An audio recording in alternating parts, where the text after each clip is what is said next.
बिस्मिल्लाहिर्रहमानिर्रहीम। ਜਿਹੜੇ ਬੰਦੇ ਆਪਣੀ ਜ਼ਿੰਦਗੀ ਅੰਗਰੇਜ਼ੀ ਦਵਾਈਆਂ ਖਾ ਖਾ ਕੇ ਤਬਾਹ ਕਰ ਲੈਂਦੇ, ਗੁਰਦੇ ਤਬਾਹ ਕਰ ਲੈਂਦੇ, ਨਸ਼ੇ 'ਤੇ ਲੱਗ ਜਾਂਦੇ ਆ, ਆਪਣੀ ਜ਼ਿੰਦਗੀ ਨੂੰ ਬਰਬਾਦ ਕਰ ਦਿੰਦੇ ਨੇ, ਉਹਨਾਂ ਵਾਸਤੇ ਉਹਦਾ ਨਿਮਲ ਬਦਲ ਅਸੀਂ ਇਹ ਨੁਸਖਾ ਇਹ ਦੱਸਣ ਲੱਗੇ ਹਾਂ ਤਾਂ ਕਿ ਭਲਾਈ ਹੋ ਸਕੇ। ਅੱਲਾਹ ਤਾਲਾ ਸਾਡੇ ਹਾਲ 'ਤੇ ਰਹਿਮ ਫਰਮਾਏ ਅਤੇ ਤੁਸੀਂ ਆਪ ਵੀ ਕਰੋ ਅਤੇ ਸ਼ੇਅਰ ਵੀ ਕਰੋ। ਇਨਸ਼ਾ ਅੱਲਾ ਇਹਦਾ ਨਜ਼ਾਰਾ ਦੇ ਵੇਖੋਗੇ ਅਤੇ ਤੁਹਾਨੂੰ ਫਿਰ ਪਤਾ ਲੱਗੇਗਾ ਵੀ ਠੀਕ ਕੋਈ ਗੱਲ ਕਿਸੇ ਨੇ ਕੀਤੀ ਸੀ। ਅਤੇ ਉਹ ਹੁਣ ਚੀਜ਼ਾਂ ਸੁਣ ਲਓ ਅਤੇ ਗਿਣ ਲਓ। ਜਲ ਵਤਰੀ, ਇਹ ਜਲ ਵਤਰੀ ਹੈ। ਇਹ ਕਰਕਰਾ ਹੈ, ਅੱਕਰ ਕਰਾ, ਇਹ ਅੱਕਰ ਕਰਾ ਹੈ। ਇਹ ਜੈਫਲ ਆ, ਇਹ ਡੋਡੇ ਜਿਹੇ ਪਏ ਆ, ਇਹ ਜੈਫਲ ਆ। ਇਹ ਲੌਂਗ ਨੇ, ਇਹ ਮਗਾਂ ਨੇ। ਇਹ ਕੁਚਲਾ ਮੁਦੱਬਰ ਆ, ਕੁਚਲਾ ਮਾਰਿਆ ਹੋਇਆ ਕੁਚਲਾ ਮੁਦੱਬਰ। ਅਜਵੈਣ ਖੁਰਾਸਾਨੀ, ਇਹ ਚੀਜ਼ ਜਿਹੜੀ ਦਾਲਚੀਨੀ ਹੈ, ਇਹ ਦਾਲਚੀਨੀ ਆ ਗਈ। ਅਤੇ ਸ਼ਿੰਗਰਫ, ਜ਼ਾਫਰਾਨ।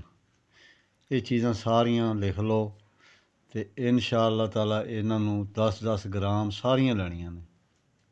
10-10 ਗ੍ਰਾਮ ਸਾਰੀਆਂ ਲੈ ਲੈਣੀਆਂ ਨੇ ਅਤੇ ਉਹਨਾਂ ਨੂੰ ਪੀਸ ਲੈਣਾ, ਗ੍ਰੈਂਡ ਕਰ ਲੈਣਾ, ਪਾਊਡਰ ਬਣ ਜਾਏ। ਫਿਰ ਉਸ ਤੋਂ ਬਾਅਦ ਕੈਪਸੂਲ ਭਰ ਲੈਣੇ ਆ। ਇੱਕ ਕੈਪਸੂਲ ਦੁੱਧ ਨਾਲ ਰੋਟੀ ਰਾਟੀ ਖਾ ਕੇ ਅਤੇ ਬਿਸਮਿਲ੍ਲਾ ਪੜ੍ਹ ਕੇ ਕੈਪਸੂਲ ਰੋਜ਼ ਲੈ ਲਿਆ ਕਰੋ।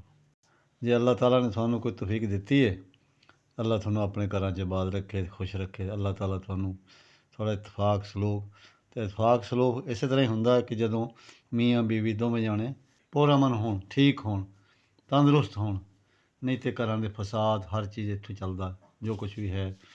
ਅੱਲਾਹ ਸਾਡੇ ਹਾਲ 'ਤੇ ਰਹਿਮ ਫਰਮਾਏ। ਅਗਰ ਤਿਆਰਸ਼ੁਦਾ ਚਾਹੀਦੀ ਹੋਵੇ ਤਾਂ ਫਿਰ ਰਾਬਤਾ ਕਰ ਲਓ ਯੂਟਿਊਬ 'ਤੇ।